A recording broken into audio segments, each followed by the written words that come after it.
하나님의 말씀은 열왕기상 2장 36절부터 46절까지 교도로 있습니다. 왕이 사람을 보내어 시므이를 불러서 이르되 너는 예루살렘에서 너를 위하여 집을 짓고 거기서 살고 어디든지 나가지 말라.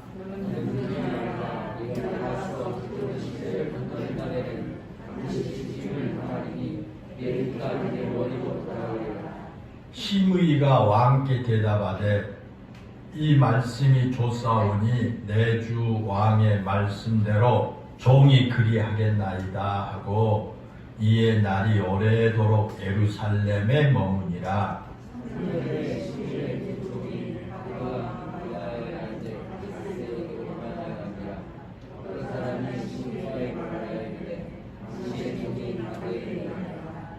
시므이가 그 종을 찾으려고 일어나 그의 나귀의 암장을 지우고 가드로 가서 아기스에게 나아가 그의 종을 가디에서 데려왔더니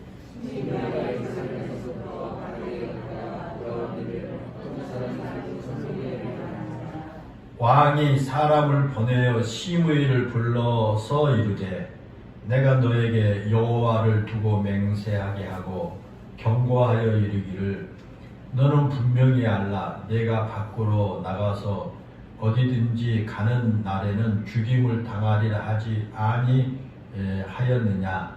너도 내게 말하기를 내가 들은 말씀이 좋으니이다 하였거늘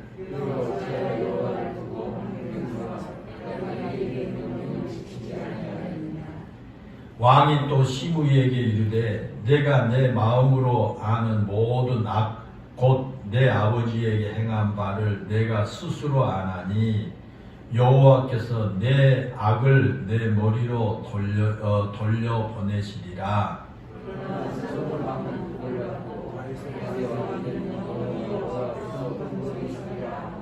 46절 시작. 여호야다의 아들 브나야에게 명령하매 그가 나가서 시므이를 치니 그가 죽은지라. 이에 나라가 솔로몬의 손에 경고하여 지니라. 아멘. 우리는 수없이 많은 약속을 하면서 살아갑니다. 하루에도 수십 번의 약속을 하기도 합니다. 자기 자신과의 약속을 하기도 하고 가족과의 약속을 하기도 하고 친구들과의 약속을 하기도 하고 직장에서의 약속을 하기도 하고 하나님과의 약속을 하는 등 우리는 참으로 많은 약속을 하면서 살아갑니다. 여러분 그렇죠? 우리도 수없이 내 자신뿐만 아니라 가족이나 친구들이나 이웃이나 또는 직장에서나 그리고 하나님 앞에 우리는 약속을 하면서 살아가게 됩니다. 독일의 철학자 그 니체가 인간은 약속할 수 있는 동물이라고 말한 것처럼 우리는 약속할 수 있고 약속을 하면서 살아가게 됩니다. 이 니체가 말하는 이 약속할 수 있는 존재다라고 하는 말은 자신이 한 약속에 대해서 책임을 지는 존재다라는 그런 뜻이고 또한 책임을 져야 하는 존재다라고 하는 의미입니다. 그러니까 자기가 한번 약속했으면 그 약속에 대한 책임을 져야 한다라는 것입니다. 이것이 인간입니다. 그리고 그 말은 약속을 해놓고 그 약속을 어기는 경우가 많이 있음을 경고하는 그런 말이기도 합니다.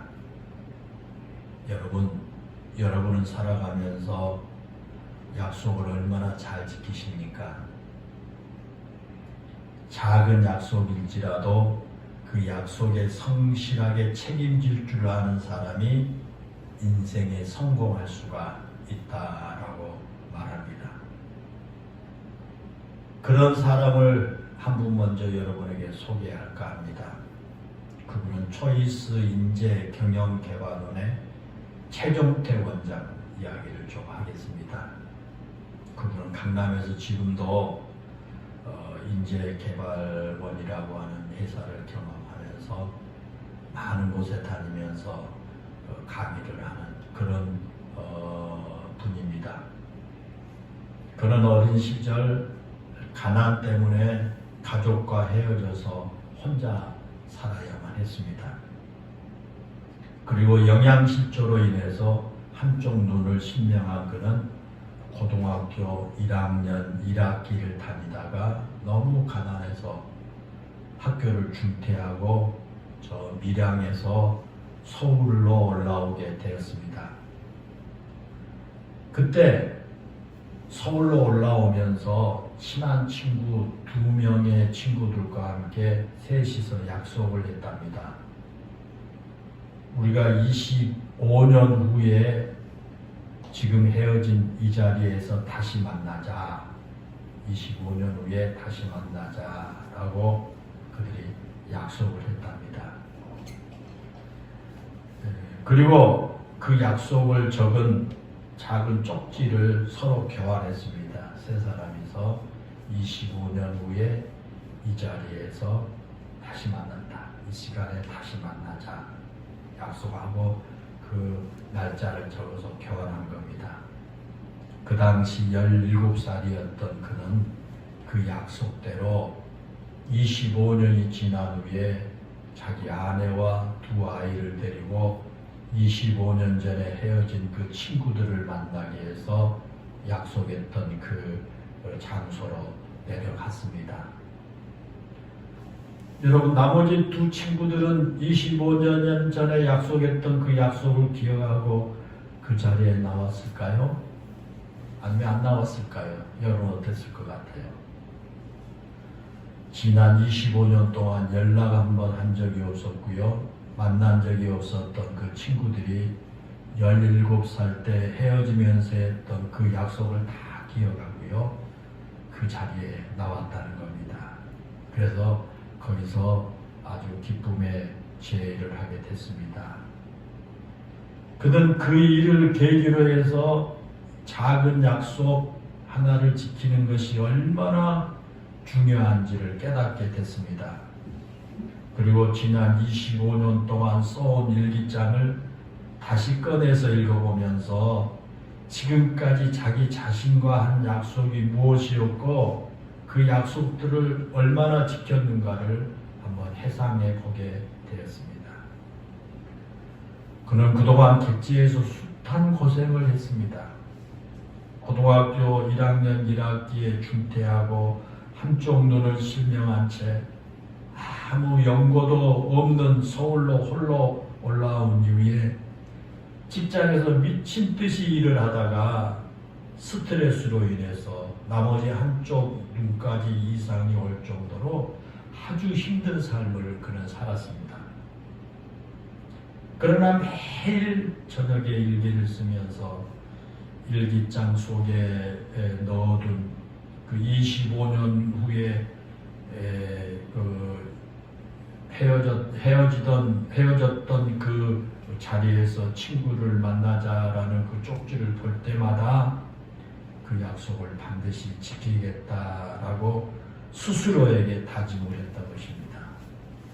그런 꿈과 자신과의 약속을 철저하게 지키겠다는 그의 신념과 그리고 그를 좌절하지 않도록 만들어준 그 신앙이 지금의 자신을 있게 했음을 뒤늦게야 그 일기장을 통해서 다시 한번 알게 된 것입니다.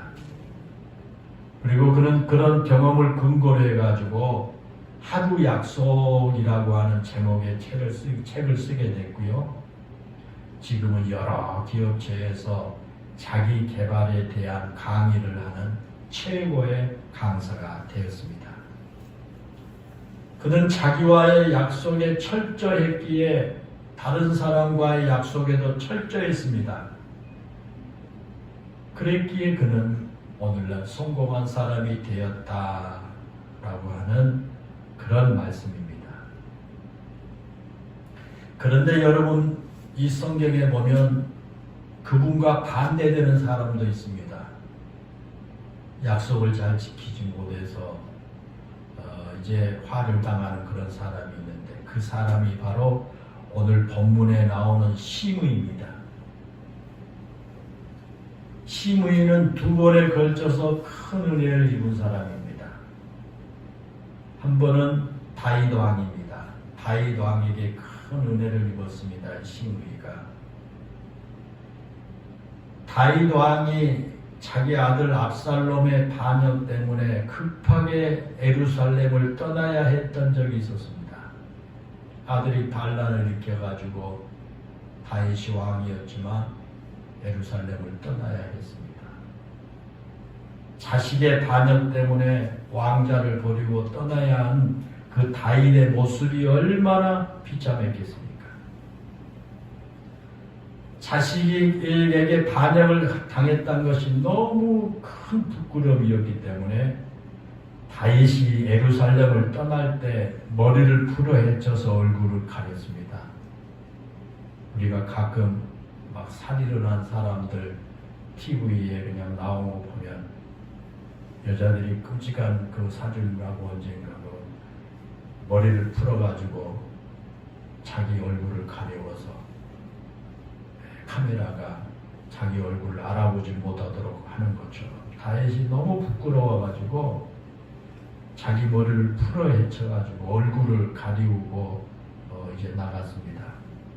그리고 급하게 나오느라고 신발조차 신지 않고요, 감람산 길을 통해서 급하게 도망을 가야만 했습니다. 그렇게 얼마 가지 않아서 이 바우림이라고 하는 곳에 이르렀을 때 이 시므이가 거기 나타났습니다. 그 시므이는 사울 왕의 친족입니다. 사울 왕의 친족이에요. 때문에 사울 왕의 친족인 이 시므이가 다윗을 굉장히 싫어했습니다. 왜냐하면 다윗이 사울 왕을 죽이고 왕의 자리를 찬탈했다고 그렇게 생각하는 거예요. 그렇게 오해해가지고 사울을 굉장히 싫어했어요. 그래서 다윗이 자기 아들 압살롬의 반역으로 인해서 예루살렘을 떠나서 도망가자 이 시므이가 속이 시원했어요. 그리고 다윗을 향해서 막 저주를 퍼붓습니다. 사무엘상 16장 7절과 8절에 보면 뭐라고 저주합니까? 피를 흘린 자여 가거라 가거라. 사울 족속의 모든 피를 여호와께서 내게로 돌리셨도다. 그를 이어서 내가 왕이 되었으나 여호와께서 나라를 내 아들 압살롬의 손에 넘기셨도다. 보라, 너는 피를 흘린 자이므로 화를 자초하였느니라 라고 하면서 막 저주를 퍼부어요. 이 말씀에 보면은 시므이는 다윗을 향해서 가거라 가거라 하고 그렇게 막 외치지요. 이 말은 이스라엘 백성들에게 엄청난 욕이고 조주입니다. 가거라 가거라 하고 하는 이 말이 이스라엘 백성들에게 큰 저주고 욕이에요. 왜냐하면 이 가거라라고 하는 말은 약속의 땅을 떠나서 이방인 땅으로 가버려라 그런 말이에요. 약속의 땅을 떠나서 너 이방인의 땅으로 가버려라 그런 말이에요.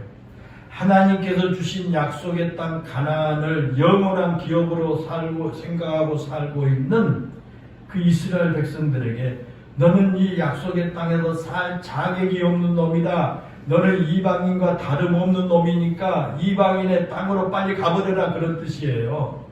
이게 얼마나 그 욕이고 저주입니까? 시므이가 그렇게 다윗을 저주하자 이 다윗과 함께 가던 다윗의 신하들이요, 이 죽은 개만 또 못한 놈이 왕을 저주할 수 있느냐 하면서 당장 저 늙은이를 죽여야 한다라고 말합니다. 그것은 우리가 보면 당연한 말 아닙니까? 이유 없이 그 아들 압살롬에 의해서 지금 도망가고 있는 다윗을 이렇게 저주하니 그 신하들이 그 말을 듣고 가만히 있겠어요? 그러니까 죽이자는 거예요. 그런데 다윗이 그를 죽이지 않았습니다. 하나님께서 자신의 잘못을 시므이를 통해서 책망한 것이라고 생각했기 때문에요. 다윗이 죽이지 말게 합니다. 그래서 시므이를 살려준 거예요. 그런 일이 있고 난 후에 이제 반역을 일으켰던 그 압살롬이 죽게 되니까 다시 다윗이 예루살렘으로 이제 입성하게 됩니다. 그렇게 다윗이 예루살렘으로 돌아온다는 사실에 가장 두려워하는 사람은 시므이였습니다. 그러지 않겠어요? 다윗이 다시 왕좌에 오른다면은 다윗이 도망갈 때 저주했던 그 시므이를 가만둘 리가 없지 않습니까? 그렇게 잘 저주했는데 다시 이제 아들 압살롬이 죽었어요. 그래서 다윗이 다시 이제 왕이 되어 왕의 자리에 올라옵니다. 그런데 그 시므이를 가만두겠습니까? 도망갈 때는 급한 마음에 시므이 자신을 죽이지 않았을지 모르지만 이제 다윗이 왕좌에 다시 오르면 시므이 자신을 죽일 것이 분명하게 보였습니다. 그래서 다윗이 예루살렘으로 돌아온다는 소식을 들은 이 시므이가 가장 먼저 다윗 왕을 찾아가요. 마중 나간 거예요. 자기 지파 베냐민 사람 1000명을 데리고요. 요단강 건너편까지 마중 나가서 다윗 왕과 그 일행이 요단강을 편하게 건널 수 있도록 나룻배를 준비해 놓았어요. 그리고 다윗 왕이 나타나니까 다윗 왕 앞에 엎드려서 용서를 구합니다. 물론 그때도 다윗의 신하들은 시므이를 죽어야 한다고 막 건의를 하지만 다윗이 그를 죽이지 않았습니다. 그리고 시므이에게 내가 너를 죽이지 않겠다라고 하는 약속까지 해주었어요. 그런 일이 있고 나서 이제 다윗 왕이 죽었어요. 그리고 다윗의 아들 솔로몬이 왕이 됐습니다. 그런데 다윗이 죽기 전에 그 솔로몬에게 왕위를 물려주면서 이제 유언을 합니다. 그 유언이 바로 오늘 본문 앞에 나오는 열왕기상 2장 1절부터 다윗의 유언이 쭉 나와요. 그리고 다윗의 유언 가운데 하나가 뭐냐 하면 시므이에 관한 유언을 합니다. 자기 그 솔로몬 왕한테 죽어가면서 시므이에 대한 유언을 하는데 다윗 왕은 2장 8절과 9절에서 이렇게 말해요. 나는 시므이를 죽이지 않겠다고 약속했기에 그를 죽이지 않았다. 내가 약속해서 안 죽였다는 거예요. 그러나 그의 죄가 없어진 것은 아니다. 너는 지혜로운 사람이니까 내가 그에게 어떻게 해야 할지를 잘 알 것이다. 그의 백발이 피 가운데 수월에 내려가게 하라. 그렇게 말했어요. 그게 솔로몬에게 다윗이 한 유언이에요. 거기 보면 피 가운데 수월에 내려가게 하라. 이 말은 무슨 말이냐면 죽이라는 말이에요. 나는 이 약속을 했기 때문에 시므이를 죽이지 않았지만 그러나 내가 그를 죽이지 않았다고 시므이의 죄가 없어진 것이 아니다. 너는 지혜로운 사람이니까 잘할 것이다. 그를 죽이라는 거예요. 피 가운데 수월에 내려가게 하라. 죽이라는 말입니다. 그런 후에 다윗이 죽었고요. 이제 솔로몬이 왕이 됐습니다. 그와 같이 아버지 다윗 왕의 유언을 듣고 왕이 된 솔로몬이 시므이를 불렀어요. 시므이를 불러가지고 솔로몬 왕이 아버지 다윗의 유언대로 한다면 당장 지금 시므이를 죽여야 합니다. 그런데 솔로몬이 시므이를 죽이지 않죠. 그리고 오늘 본문 거기 37절과 37절에서 이런 약속을 합니다. 받아내요. 거기 보면 내가 예루살렘에 사는 것은 내가 허락한다. 그런데 예루살렘을 떠나 가드 시내를 건너는 날에는 반드시 죽임을 당할 것이다 라고 그렇게 약속을 합니다. 여기서 말한 가드 시내는 예루살렘 동쪽에 있는 그 시내를 말합니다. 그리고 이 기드론 시내를 건넌다는 것은 예루살렘을 빠져나간다 그런 의미예요. 그런데 시므이가 가드 시내를 건너 예루살렘을 떠난 날에는 반드시 죽일 것이라고. 너 여기 예루살렘을 떠나서 가드 시내로 가면 너 죽인다. 그런 경고를 한 겁니다. 오늘날로 말하면 가택연금을 한 거예요. 예루살렘을 떠나지 말아라. 가택연금을 따게 놓은 거예요. 이것은 시므이가 받은 또 한 번의 은총이에요. 다윗의 유언대로 한다면 시므이는 당장 죽어야 합니다. 그런데 솔로몬 왕이 아버지 다윗의 유언을 어겨가면서까지 그에게 은혜를 베풀어 주어서 죽이지 않았고요. 가택연금으로 형벌을 낮추어 준 것입니다. 그러자 솔로몬의 그런 경고에 시므이가 왕께서 말씀하신 대로 하겠다고 약속을 하지요. 알겠습니다. 왕께서 하시는 말씀대로 내가 예루살렘을 나가지 않겠습니다. 라고 약속까지 기쁘게 했어요. 그런 일이 있고 나서 3년이 지났습니다. 그 시므이 종 가운데 두 사람이 시므이의 집에서 탈출해가지고 가드 왕 아기스에게로 도망가는 그런 일이 발생했습니다. 그러자 자신의 집에서 일을 하던 종들이 도망쳐가지고 가드에 있다는 그 소식을 알게 된 시므이가 가드로 가가지고 그 종들을 잡아왔어요. 끌고 왔습니다. 자기 집으로. 그러자 솔로몬 왕이 그 사실을 알았어요. 시므이가 종들을 잡아오기 위해서 예루살렘에 빠져나갔다가 돌아왔다라고 하는 사실을 알고 시므이를 불렀어요. 그리고 약속을 어긴 것에 대한 책임을 물어가지고 시므이를 그 자리에서 사형을 시켰어요. 그래서 시므이가 죽게 된 겁니다. 우리는 시므이가 왜 예루살렘을 빠져나가기로 결심을 했는지 정확한 이유는 알 수 없습니다. 그러나 분명한 것은 그가 3년 전에 솔로몬 왕과 한 약속을 잊어버렸을 것입니다. 그럼에도 그가 예루살렘을 빠져나갔다가 다시 돌아온 것은 아마도 두 가지 이유 중에 하나일 거예요. 솔로몬과 약속을 하고 났는데 그걸 잊어버리고 그 예루살렘을 빠져나가서 가드에 가서 종들을 붙잡아 온 것은 두 가지 이유가 있을 것이다. 두 가지 가운데 하나일 거예요. 그 중에 하나는 뭐냐? 순간적인 분노를 참지 못했기 때문에 그랬어요. 순간적인 분노를 못 참았어요. 자기 집에 있던 두 종이 도망쳐서 가드에 있다는 사실을 알게 된 시므이의 마음속에 순간적으로 막 분노가 치밀어 오는 거예요. 이 나쁜 놈, 괘씸한 놈들. 니들이 도망갔어? 막 분노가 들어와요. 그리고 그들을 가만두지 않겠다라는 생각을 하고요. 자기가 직접 나귀를 타고 가서 그 종들을 붙잡아 온 거예요. 그때 시므이가 자신이 직접 가지 않아도 됩니다. 그가 솔로몬 왕과 약속한 것을 기억한다면 자신이 갈 수도 없고요. 또한 가서도 안 됩니다. 자신이 직접 가지 않고 다른 종들을 보내서 붙잡아 오게 할 수도 있었습니다.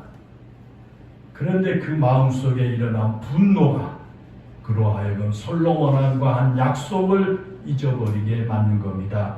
그 분노가 자기 자신을 죽게 된다는 사실조차 잊어버리고 만 것입니다. 사랑하는 여러분, 그렇습니다. 우리 안에 분노가 일어나면 이와 같이 우리에게 바른 판단을 하지 못하게 만듭니다. 그러지 않습니까? 우리가 다른 사람과의 한 약속을 종종 잊어버리고 그 약속을 지키지 못한 이유 가운데 하나도 우리 마음속에 일어난 분노일 때가 많습니다. 내가 굳게 약속을 하고서 내 마음에 막 화가 치밀고 분노가 일어나게 되면 그 약속을 잊어버립니다. 우리가 약속할 때는 그 약속을 꼭 지키겠다는 생각으로 약속을 합니다. 그렇죠? 그런데도 그 약속을 지키지 못한 이유는 우리 마음에 일어나는 격한 감정, 특히 분노 때문일 때가 많습니다. 자신에 대한 분노, 상대방에 대한 분노, 심지어 다른 사람 누군가에 대한 분노가 약속을 지키지 못하게 만든 것입니다. 그래서 여러분, 우리는 이 분노 감정을 잘 조절할 줄 알아야 됩니다. 분노 조절을 할 줄 알아야 돼요. 사람들은 누구나 그 사람 안에서 분노가 일어나지 못하게 할 수는 없어요. 사람은 누구나 순간순간 분노가 치밀어 오르고 격한 감정을 가지게 돼요. 그건 자연스러운 감정입니다. 그런데 그 분노를 어떻게 조절하고 절제할 것인가 라고 하는 것을 우리 스스로 잘 훈련해서 터득해야만 해요. 그래서 그 감정, 그 분노를 억제할 줄 알아야 돼요. 분노는 단순히 우리에게 다른 판단을 못하게 만들 뿐만 아니라 때로는 그 분노가 우리로 하여금 범죄에 빠지게 하기도 하고 심의에게 죽음을 불러온 것처럼 우리에게 치명적인 결과를 만들 수가 있다라는 거예요. 그래서 우리는 분노 조절을 잘 할 줄 알아야 돼요. 그래서 이 환자들 가운데 분노 조절을 못한 환자들 있잖아요. 보통 사람들 갖게 되면 그것을 그냥 사귀고 넘어갈 수 있어요. 그래서 아무 문제가 없이 편안하게 할 수 있는데 분노 조절을 못해가지고요, 더 크게 일을 만들고 나중에는 심의처럼 자기 자신의 삶에 치명적인 결과를 만드는 경우가 우리 주변에 얼마나 많습니까? 심의가 약속을 어기고 예루살렘을 빠져나간 또 하나의 이유는 솔로몬 왕과 한 약속을 가볍게 여겼어요. 솔로몬 왕과 약속인 그걸 가볍게 여기고 왕에 받은 은혜를 악용했기 때문입니다. 심의가 한 행동으로 한다면 그는 벌써 죽임을 당해야 마땅하잖아요. 다윗 왕에게도 그랬고 다윗 왕의 유언을 받은 솔로몬에게도 그렇습니다. 솔로몬이 다윗 왕으로부터 유언을 듣고 나서 왕이 되자마자 심의를 죽였어야 하지 않습니까? 그런데 그를 살려두었어요. 예루살렘만 떠나지 말라고 살려두었어요. 그런데 다윗 왕과 솔로몬 왕에게 큰 은혜를 입었음에도 불구하고 그 은혜가 별것 아닌 것처럼 생각을 한 거예요. 이번에도 뭐 별일 없을 거라고 생각했어요. 솔로몬 왕과 한 약속을 가볍게 여긴 거예요. 설마 죽이겠어? 라고 생각을 했을 겁니다. 사랑하는 여러분, 그렇습니다. 우리가 약속을 잘 지키지 못한 이유도 바로 거기에 있습니다. 약속을 너무 가볍게 생각한 거예요. 우리가 내 자신과 또는 우리 주변 사람과 우리 가족들과 자녀들과 약속한 것을 그렇게 가볍게 여겨버리고 가볍게 생각해 버립니다. 이 정도야 뭐 지키지 않아도 된다 라고 그렇게 생각합니다. 만약에 약속을 정말 소중하게 생각한다면 그 약속을 어길 수가 있겠어요? 그 약속을 어기면 나에게 엄청난 피해가 온다면 여러분, 그래도 그 약속을 쉽게 어길 수가 있겠습니까? 그러지 않겠어요. 우리는 나에게 상황이 불리해지거나 나에게 불이익이 주어질 때 그 약속을 파기하기도 합니다. 그런 상황에서는 약속을 나중으로 미루어도 된다라고 하는 합리화를 해버리는 경우가 많습니다. 그런데 그것은 비록 사람에게만 그런 게 아니에요. 때로는 하나님께 대한 약속에 대해서도 우리의 상황이 달라졌다고 그 약속을 파기하기도 하고요. 하나님과의 그 약속을 미루기도 합니다.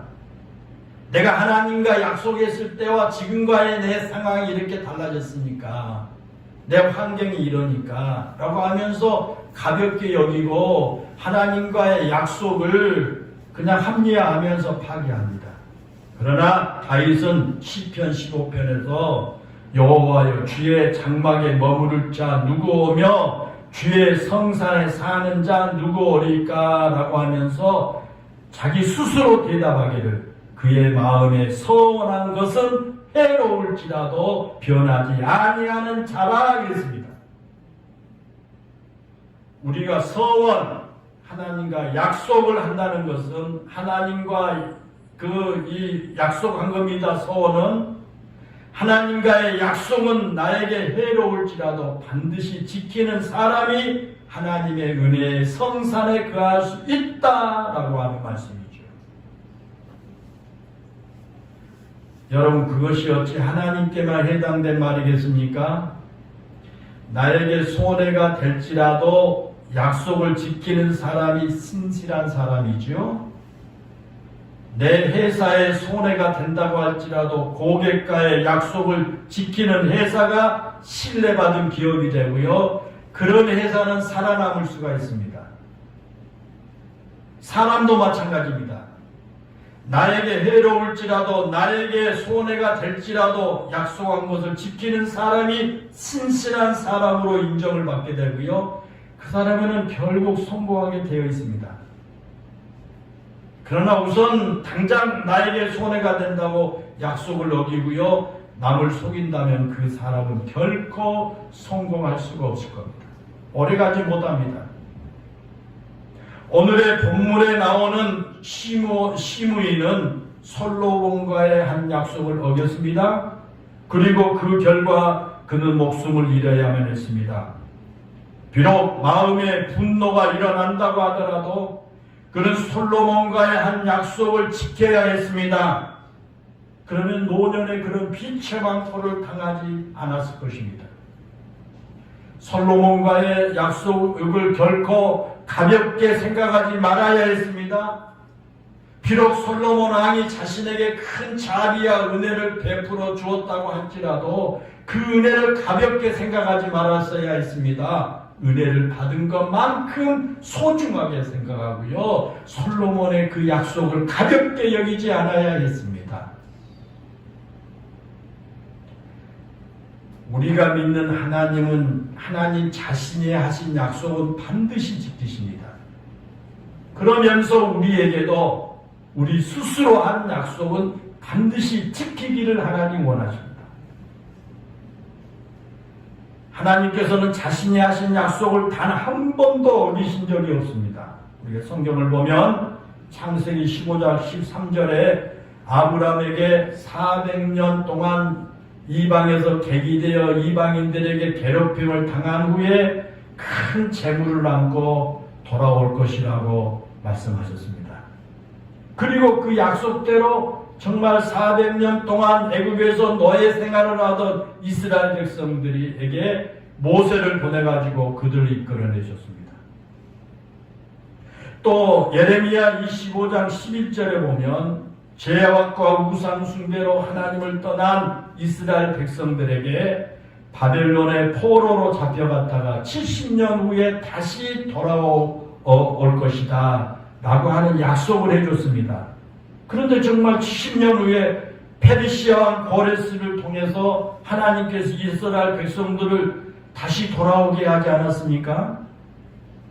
또 구약 성경에 보면 끊임없이 메시아를 보내주시겠다고 약속합니다. 구약 성경은 그거예요. 메시아를 보내겠다고 하는 약속이에요. 그런데 갈라디아서 4장 4절에 보면 마침내 때가 되었을 때 자신의 독생자를 이 땅에 메시아로 보내주셨다고 했습니다. 그렇게 하나님은 자신의 독생자를 메시아로 부르신다는 그것은 결코 쉬운 일이 아닙니다. 영광을 받는 자리로 보내신 것이 아닙니다. 인간에게 멸시를 받아야 하고 고난을 받아야 합니다. 이 땅에 오신 메시아 예수님은 인간에게 배신을 당한 후에 결국 십자가에서 죽으셔야만 했습니다. 그것은 하나님과 예수님 모두에게 엄청난 고통이었고 희생이었습니다. 그런데도 하나님께서는 자신이 하신 약속을 지키시기 위해서 독생자 예수님을 이 땅에 보내주신 겁니다. 그리고 십자가에 달리신 그 예수님을 믿으면 구원을 주시겠다고 약속을 하셨습니다. 오늘 우리는 그 약속을 믿기에 이 예배의 자리에 나와서 우리를 위해 독생자를 주신 하나님을 찬양하고 우리를 위해 십자가를 지심으로 우리를 구원해 주신 예수님께 영광을 돌린 것입니다. 사랑하는 여러분, 그렇습니다. 우리가 하나님의 그 약속 때문에 십자가의 구속의 은혜로 구원을 받을 수 있게 됐습니다. 만약에 하나님께서 자신의 약속을 지키지 않으셨다면 우리는 지금도 여전히 죄 가운데 살아야 합니다. 하나님께서 독생자를 주신다는 것이 고통스럽고 너무 힘들기 때문에 도중에 그 약속을 파기하고 그 약속을 없었던 일로 하자라고 하셨다면 우리는 지금 여전히 지옥의 백성으로 남아있을 겁니다. 그런데 그와 같이 약속을 신실하게 지키신 하나님께서 오늘 우리에게도 약속을 지키라고 말씀합니다. 사랑하는 여러분, 여러분이 하나님께 한 약속이 무엇입니까? 한번 생각해 보십시다. 내가 하나님께 한 약속이 지금 뭐가 있느냐? 여러분이 지금까지 신앙생활을 하면서 하나님께 약속한 것을 한번 기억해 보십시오. 그 약속을 그리고 여러분 지키고 계십니까?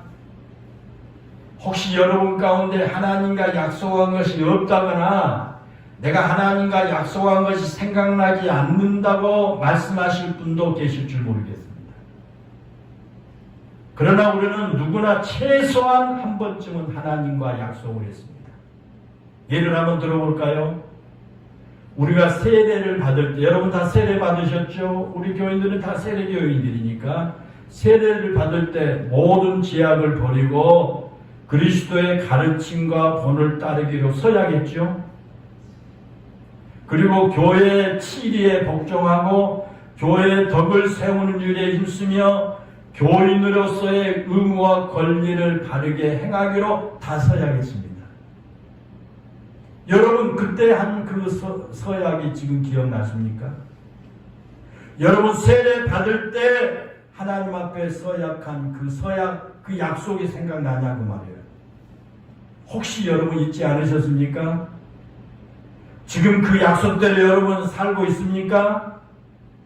그뿐만이 아닙니다. 우리가 직분을 받을 때도 하나님께 약속을 했고요. 새해가 되면 새 마음으로 결단을 하면서 약속을 한 것도 있습니다. 송구영신 예배를 통해서 우리는 하나님께 약속을 다 합니다. 또한 우리의 기도를 할 때도 종종 하나님께 서원하면서 약속하기도 합니다. 하나님, 나에게 이렇게 해주시면 내가 이렇게 하겠습니다 하고 우리가 약속을 많이 합니다. 하나님께만 그런 게 아닙니다.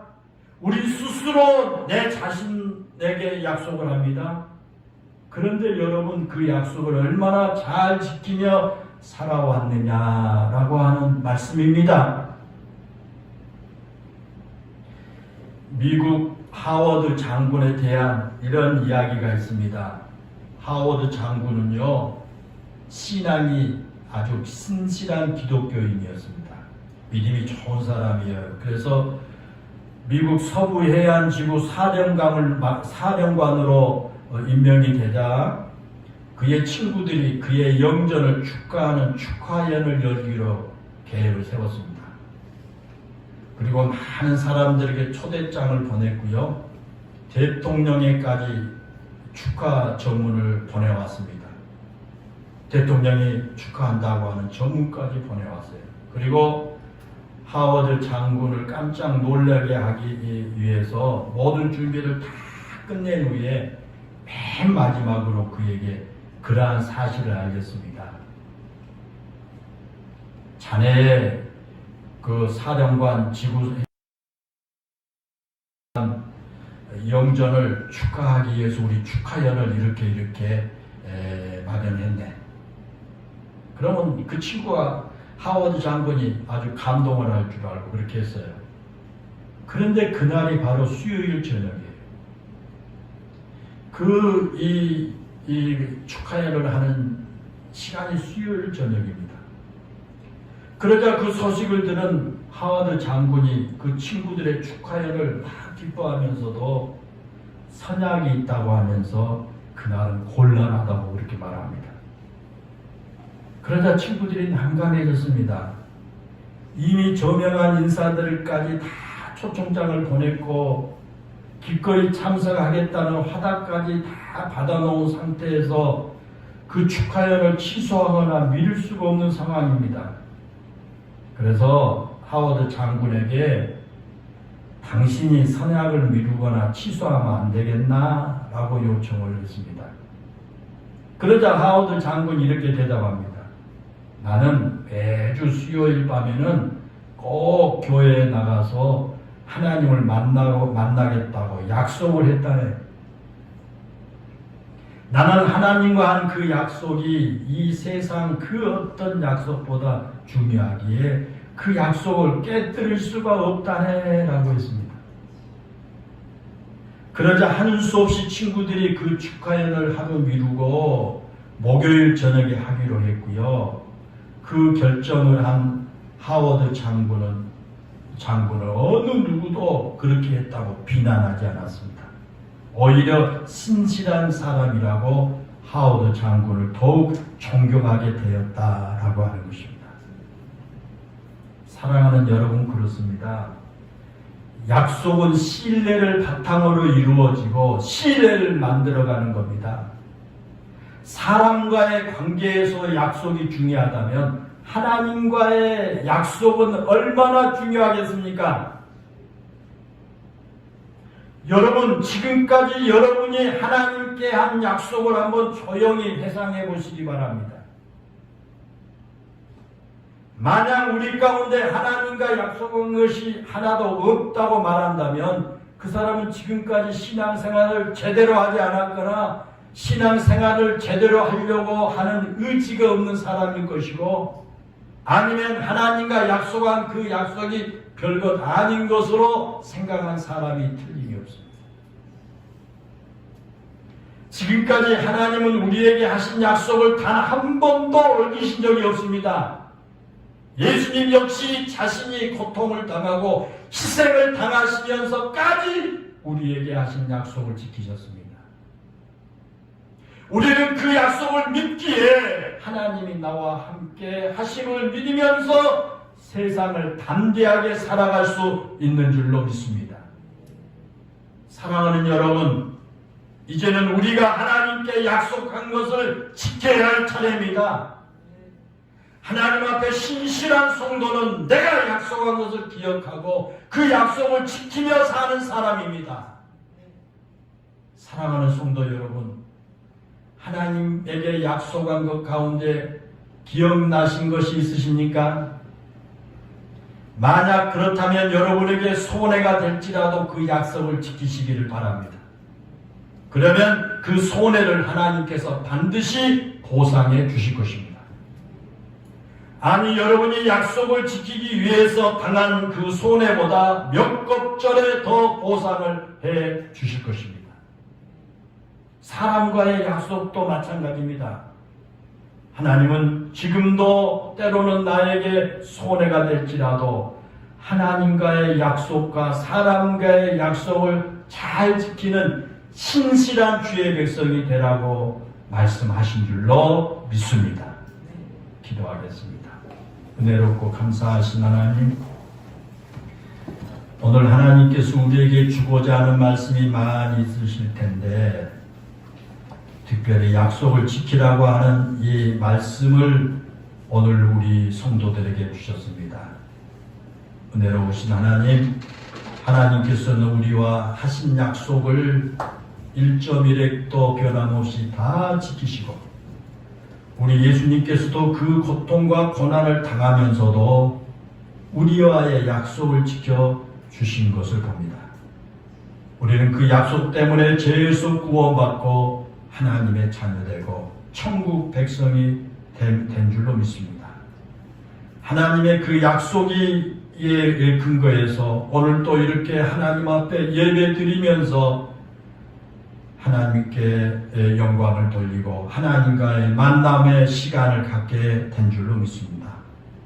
은혜로우신 아버지, 그 하나님께서 이제 우리에게 약속을 지켜야 할 것이라고 말씀한 줄로 믿습니다.